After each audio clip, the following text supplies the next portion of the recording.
श्री कृष्ण गोविंद हरे मुरारे, हे नाथ नारायण वासुदेवा। नमस्कार, आप सभी का मेरे YouTube चैनल पर स्वागत है। जो भक्तजन मेरी वीडियो पर नए हैं तो चैनल को सब्सक्राइब कर लें। मैं आपके सामने कुछ प्रश्नों को लेकर आया हूँ। वो बहुत सुंदर प्रश्न हैं। जब आप इन्हें सुनोगे तो आपके अंदर एक शांति का अनुभव होगा। ऐसा अनुभव होगा, ऐसा लगेगा जैसे कि हमें साक्षात्कार परमात्मा का दर्शन हो चुका है। लेकिन आपको सुनना मन एकाग्र होकर। इस मन को सब ओर से, चारों ओर से हटाकर, ये ब्रह्म शब्द हैं। जब तक ये गीता के शब्दों को तुम भली प्रकार से समझोगे नहीं, सुनोगे नहीं, तब तक आप शांति का अनुभव नहीं कर सकते। मैं अपनी ओर से कुछ नहीं कहने वाला। जो शास्त्र में लिखा है वही मैं आपके सामने जो को तो रखने वाला हूँ। लेकिन जब इन शब्दों को, ब्रह्म शब्दों को आप सुनोगे, भली प्रकार से जानोगे, तब आपको शांति का अनुभव होगा। तो यहाँ पर प्रश्न है पहला, विदेह आत्मा किसे कहा जाता है? विदेह आत्मा, उत्तर है इसका, जिसका अंतःकरण भली भांति, जिसका अंतःकरण जो है हृदय भली भांति वश में किया हुआ है, ऐसा साधक वाचक यहाँ विदेह आत्मा है। दूसरा प्रश्न जो है वो सुनिए, ऐसे साधक का अपने वश में की हुई राग द्वेष से रहित इंद्रियों द्वारा विषयों में विचरण करना क्या है? और यहाँ पर यूँ समझ लो, इतना ध्यान देना है आपको, बहुत ही ज़्यादा। और नहीं तो बात अगर एक भी शब्द आपके इधर उधर हो गया तो समझने में आप असमर्थ पाओगे। बड़े ध्यान देने वाली है कि साधक का, जो साधक है, अपने वश में की हुई, अपने वश में की हुई क्या है? इंद्रियां, मन और इंद्रियां राग द्वेष से रहित इंद्रियों द्वारा विषयों में विचरण करना क्या है? इंद्रियों द्वारा विषयों में विचरण करना क्या है? और ये शब्द को पकड़ के चलना है यहाँ पर। इसका उत्तर है, साधारण मनुष्य की इंद्रियां स्वतंत्र होती हैं, जिसे शास्त्रों का ज्ञान नहीं है। जिसे शास्त्रों का ज्ञान नहीं है तो उन मनुष्यों की इंद्रियां बिल्कुल स्वतंत्र होती हैं, उनके वश में नहीं होती, एकदम खुली होती हैं। उन इंद्रियों में राग द्वेष भरे रहते हैं। इस कारण उन इंद्रियों के वश में होकर भोगों में भोगने वाला जो मनुष्य है, उचित अनुचित का विचार न करके जिस किसी प्रकार से भोग सामग्रियों के संग्रह करने, भोगने में चेष्टा करता है, उन भोगों में राग द्वेष करके सुख दुख होता रहता है। उससे आध्यात्मिक सुख का अनुभव नहीं होता। साधक की इंद्रियां उसके वश में होती हैं और उनमें राग द्वेष अभाव होता है। जो साधक होता है तो उनमें राग द्वेष का अभाव होता है, क्योंकि उनकी इंद्रियां उनके वश में होती हैं। इस कारण वे अपने वर्ण आश्रम परिस्थिति के अनुसार योग्यता से प्राप्त हुए भोगों में बिना राग द्वेष के विचरण करता रहता है। उसका देखना, उसका सुनना, खाना पीना, उठना बैठना, बोलना, चलना फिरना और सोना जागना आदि समस्त इंद्रियों के व्यवहार नियमित और शास्त्रविद होते हैं। यहाँ पर ये बात ध्यान देने योग्य है कि समस्त इंद्रियों के जो व्यवहार हैं, ठीक है, सोना बैठना, उठना खाना पीना, चलना फिरना, नियमित शास्त्रविद होते हैं। ये उसकी सभी क्रियाओं में राग द्वेष, काम क्रोध और लोभ आदि विकारों का अभाव होता है। यही उसका अपने वश में की हुई राग द्वेष से इंद्रियों द्वारा विषयों में विचरण करना है। अब जो तीसरा प्रश्न है वो है प्रसाद। प्रसाद किसे कहा जाता है?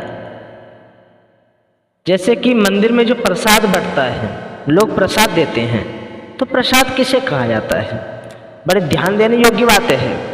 उत्तर है, वश में की हुई इंद्रियों द्वारा बिना राग द्वेष के व्यवहार करने से साधक का अंतःकरण शुद्ध और स्वच्छ हो जाता है। इस कारण उसमें आध्यात्मिक सुख और शांति का अनुभव होता है। अब यहाँ पर ये बात आपको ध्यान देने योग्य है कि बस में की हुई इंद्रियां, हमने अपने मन को वश में कर रखा है, अपनी इंद्रियों को अपने वश में कर रखा है, और राग द्वेष से हटकर, राग द्वेषों का त्याग कर विहार करने से साधक का जो अंतकरण होता है तो वो शुद्ध और स्वच्छ हो जाता है। इस कारण उसमें आध्यात्मिक सुख मिलता है और शांति का अनुभव होता है। उस सुख और शांति का वाचक यहाँ प्रसाद से है। इस सुख और शांति के हेतु रूप अंतकरण की जो पवित्रता को भगवान के अर्पण की हुई वस्तु, कोई भी वस्तु जब हम पूजा करते हैं, कोई भी वस्तु हम अर्पण करते हैं भगवान को, तो वो वस्तु अंतकरण को पवित्र करने वाली होती है। इस कारण उसको भी प्रसाद कहते हैं, इस कारण उसको प्रसाद कहते हैं। परंतु अगले श्लोक में उपयुक्त पुरुष से प्रसन्न चित्त पद प्रयोग किया गया है, अतः यह प्रसाद पद का अंतकरण की आध्यात्मिक प्रसन्नता मानना ही ठीक मालूम होता है।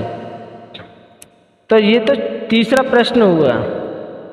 अब ये चौथा प्रश्न मैं आपके सामने लेके आ रहा हूँ, वो बहुत सुंदर प्रश्न है, ध्यान देने योग्य है। अंतकरण की प्रसन्नता से सारे दुखों का अभाव कैसे हो जाता है?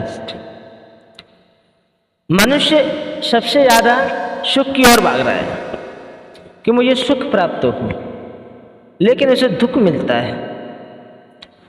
कोई व्यक्ति दुख चाहता है कि मुझे दुख प्राप्त हो, सुख होना चाहता है, क्योंकि उसकी बुद्धि जो है वो सुख रूप है और उसे दुख मिल जाता है। तो उसके बारे में हम आपसे बतला रहे हैं कि जो अंतकरण की यानी कि हृदय की जो प्रसन्नता से सारे दुख का अभाव कैसे हो जाता है, इसका उत्तर है पापों के कारण ही मनुष्यों को दुख होता है और कर्मयोग के साधन से पापों को नाश होकर अंतकरण का विशुद्ध हो जाता है तथा शुद्ध अंतकरण में ही उपयुक्त सात्विक प्रसन्नता होती है। इसीलिए सात्विक प्रसन्नता से सारे दुखों का अभाव बतलाना न्याय संगत है। तो ये मैंने आपके सामने जो प्रश्न रखे हैं, उन प्रश्नों को मैंने आपको उत्तर दिया है। अब देखो, ये तो आपकी बुद्धि पे डिपेंड है कि आपने किस प्रकार इन शब्दों को ग्रहण किया। क्या आपको कुछ इसमें अच्छा लगा कि नहीं, कितना आपने इसमें गोता लगाया है, कितना लगाया है, ये तो आपके ऊपर निर्भर है, क्योंकि प्रत्येक शब्द ही ब्रह्म शब्द हैं, उनको भली प्रकार से समझना, उनमें डूब जाना है। अगर आपके बुद्धि से परे है ये शब्द, तो फिर आपको सबसे ज़्यादा सत्संग की आवश्यकता है। अगर सत्संग तो ये कि मुश्किल है, लेकिन आपको शास्त्रों को पढ़ने का बहुत ही आवश्यक है। शास्त्रों का अध्ययन करें, शास्त्रों को पढ़ें, क्योंकि अगर आपकी समझ से, आपकी बुद्धि से ये चीज़ परे है, जो आपने सुना है और समझ में कुछ नहीं आया है, थोड़ा बहुत आया है, तो फिर आपको शास्त्रों का अध्ययन करना होगा, क्योंकि इस शास्त्रों के अध्ययन से आपको भली प्रकार से ये शब्द आपकी समझ में आ जाएंगे।